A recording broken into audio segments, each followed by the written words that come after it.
Annyeonghaseyo, Fleur Pellerin Mida. Donc je suis ancienne ministre du gouvernement français et fondatrice de Corelia Capital, qui est un fonds d'investissement qui investit pour l'instant dans des startups en Europe, mais j'espère bientôt aussi en Corée, des startups technologiques, un peu dans tous les secteurs, donc pas spécialisées en termes de secteur, et qui a aujourd'hui 400 millions à peu près d'assets under management, d'actifs sous gestion. Donc voilà, et parmi nos investissements un peu iconiques, nous avons par exemple Bolt, qui est le concurrent européen de Taxify. Nous avons Glovo, qui est une sorte de Woowa Brothers, qui est un last mile delivery en Espagne. Nous avons Ledger, qui est une entreprise française qui fabrique des ledgers, des hardware wallets pour stocker ses crypto-monnaies. Donc voilà quelques exemples, ou Devialet aussi, qui commence à être assez célèbre en Corée, qui fabrique des enceintes audio haut de gamme. Donc voilà quelques exemples des entreprises que nous avons en portefeuille.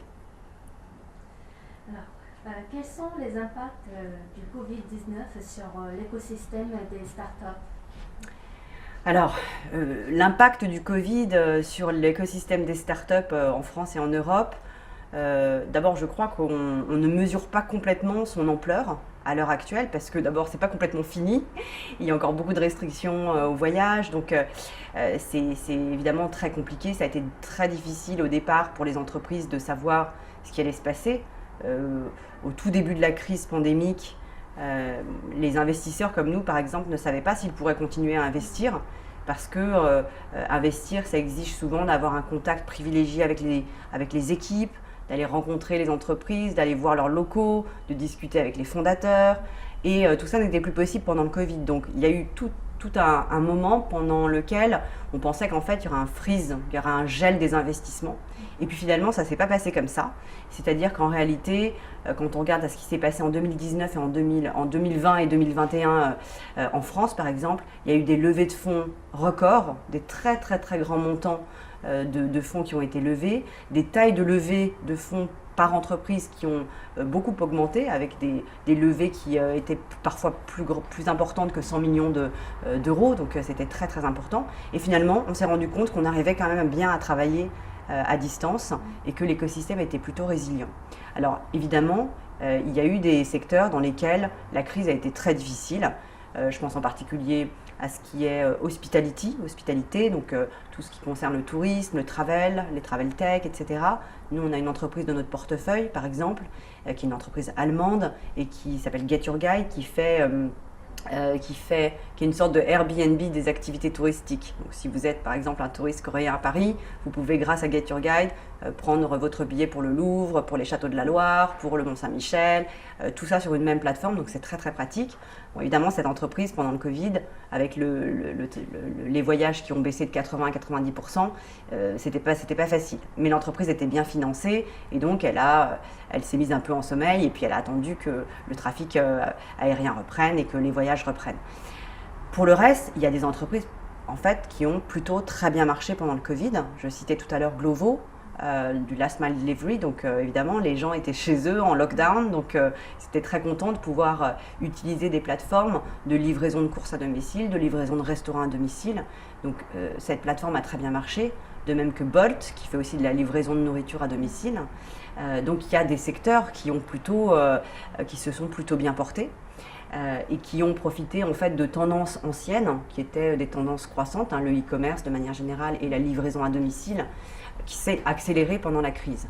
De la même façon, moi j'ai investi pendant le Covid dans Vestiaire Collective, qui est une plateforme très connue en France et qui va commencer aussi à opérer en Asie et notamment en Corée, qui vend des vêtements de marque de luxe. Moi j'utilise beaucoup pour acheter mes vêtements Vestiaire Collective. Vestiaire Collective a aussi très très bien marché pendant la crise parce que les gens étaient chez eux, ils avaient envie d'acheter des choses sur internet et puis la seconde main, le C2C business, la vente directement de consommateur à consommateur et d'objets de seconde main, c'est quelque chose qui est aussi une tendance très forte parce que je crois que les consommateurs aujourd'hui veulent avoir une consommation plus soutenable, plus durable, et donc s'attachent à faire en sorte de lutter contre la fast fashion, avoir un comportement qui permet d'avoir une empreinte carbone un peu meilleure. Donc je pense que Vestiaire Collective, luxe, lifestyle, France, marque de luxe, donc ça c'est un cocktail qui marche très bien, plus de la consommation responsable. Je pense que c'est un ensemble de choses qui ont fait que l'entreprise a eu beaucoup de succès aussi pendant la crise. Donc en fait, voilà, ça dépendait vraiment des secteurs. Moi, j'ai de la chance parce que dans mon portefeuille, finalement, les entreprises vont très très bien. Aucune entreprise n'a fait faillite ou a vraiment été en très grande difficulté.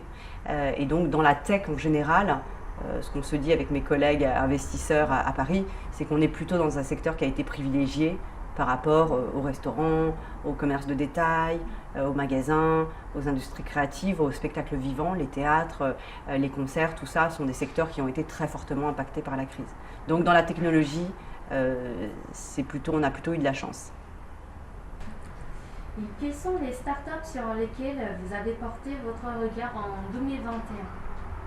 Alors, en 2021, il y avait un petit risque parce que pendant la pandémie, je pense que beaucoup d'investisseurs avaient envie de trouver des deals à faire dans le secteur de la santé, par exemple, parce qu'évidemment, tout le monde parlait de Pfizer, de Moderna, de BioNTech, et donc beaucoup de services qui étaient liés à la santé, à la e-santé, à e-health, étaient très à la mode. Et donc, il y a eu un phénomène un petit peu de mode autour de ces sujets-là.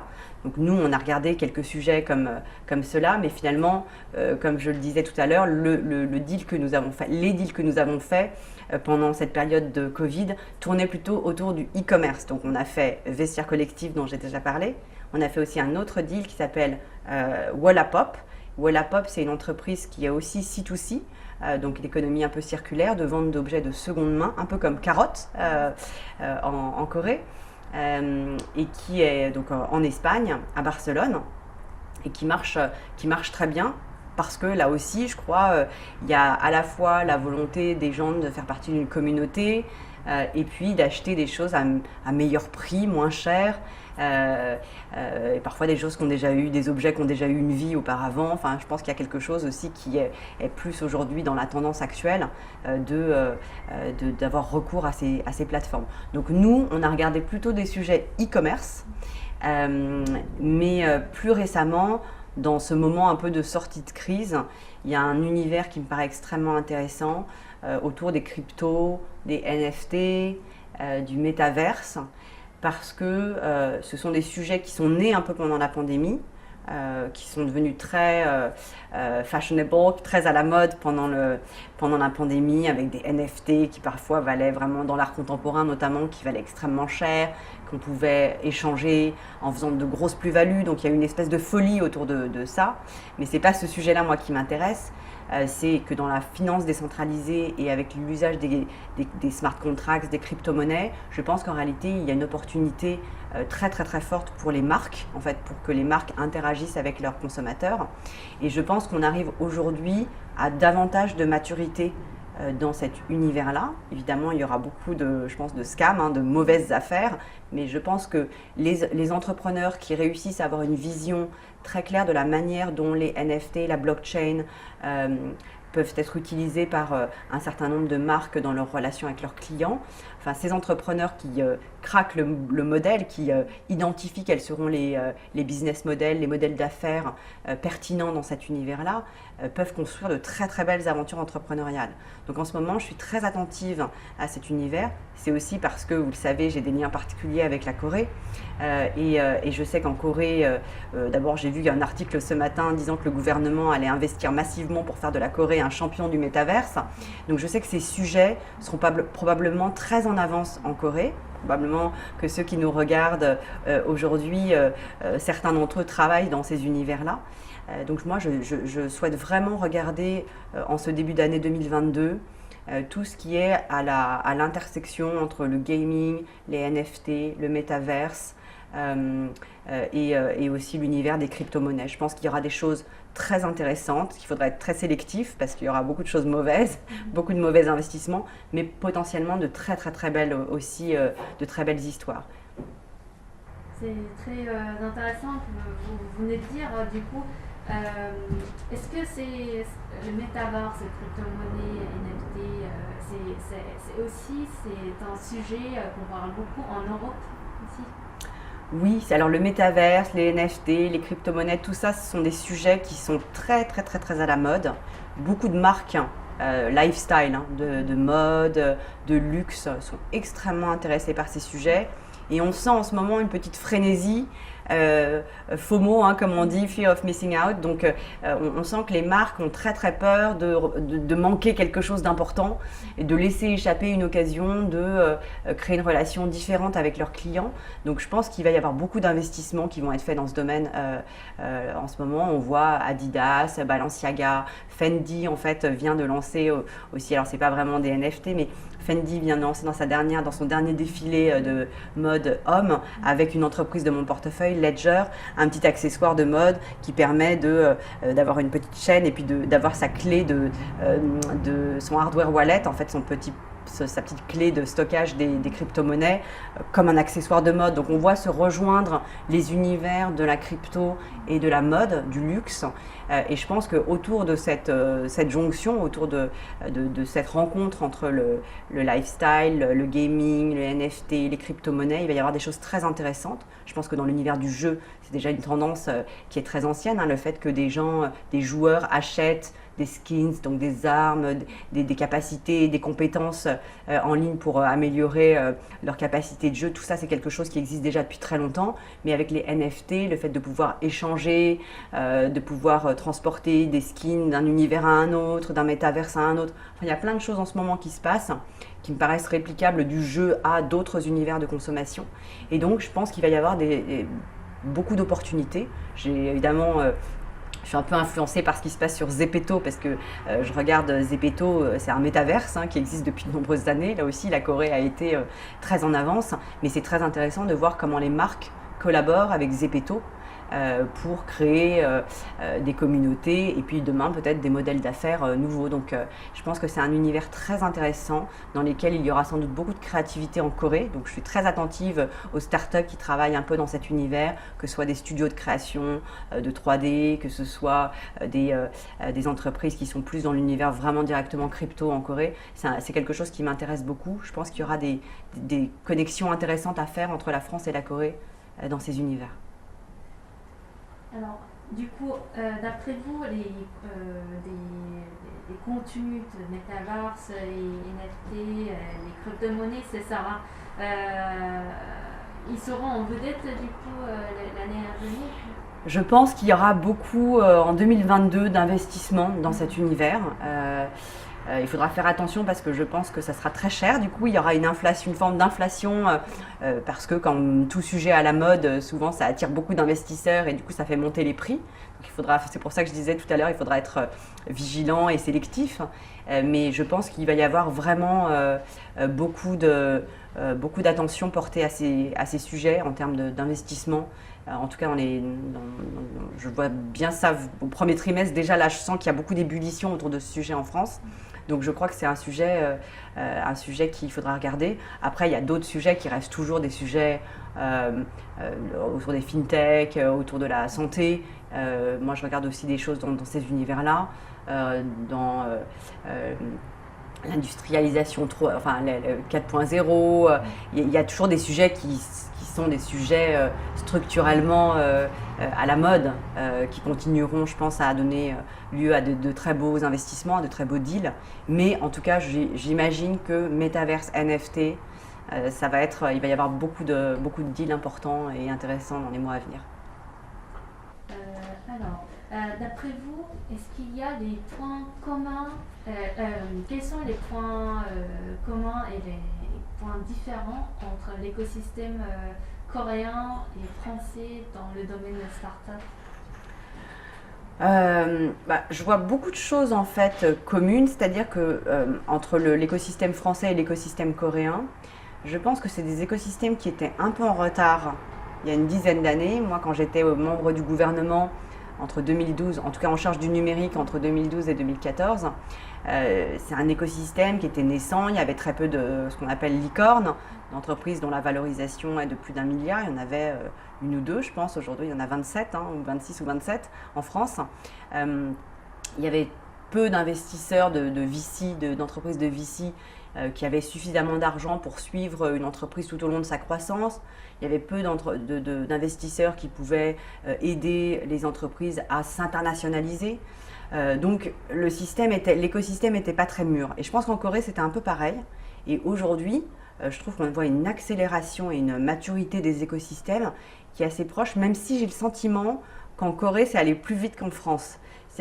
J'ai l'impression que la Corée a fait le chemin que la France a fait en 10 ans, depuis 2012, en 5 ans. C'est-à-dire que là, au cours des 5 dernières années, je trouve qu'il s'est passé des choses incroyables en Corée, avec les Woowa Brothers, avec TOS, enfin il y a un certain nombre d'entreprises qui sont devenues vraiment iconiques, qui je pense inspirent les générations suivantes. Et maintenant on voit une génération d'entrepreneurs en Corée ultra ambitieux, avec une volonté de créer des entreprises globales. Et ça c'est un peu la même chose qu'en France. C'est une évolution qui est extrêmement positive, je trouve. Et qui est d'autant plus positif que la France comme la Corée sont des pays de taille comparable. Et ça peut être parfois un piège pour les entreprises, parce que le marché est quand même assez grand. Et du coup, on peut se dire, quand on est un entrepreneur, je vais me limiter au marché local, je vais faire une entreprise qui sera viable et qui sera bien comme ça. Et ça peut être un piège parce qu'on peut être limité dans ses ambitions. Contrairement à quelqu'un qui est finlandais ou même estonien. En Estonie, il y a 2 millions d'habitants. On est obligé de se projeter sur le marché mondial. Et je trouve que les Français comme les Coréens ont très bien réussi à négocier ce passage à l'échelle qui est en train de se produire actuellement, avec de très très belles success stories, d'un côté comme de l'autre. Et donc moi, je suis très contente parce que, évidemment, comme j'essaye de faire de Corelia le point de passage entre la France et la Corée, ou entre l'Europe et l'Asie, je trouve qu'il y a forcément des synergies entre nos écosystèmes. Peut-être qu'un jour, on verra des fusions entre des entreprises coréennes et françaises qui deviendront ainsi plus puissantes en rapprochant leurs forces. Donc ce serait mon rêve, ça serait formidable qu'on puisse former des géants franco-coréens qui pourraient ensuite être plus forts contre les GAFA ou contre Baidu, Tencent, etc. Donc voilà, je trouve que ce sont deux écosystèmes dont l'évolution est finalement assez comparable.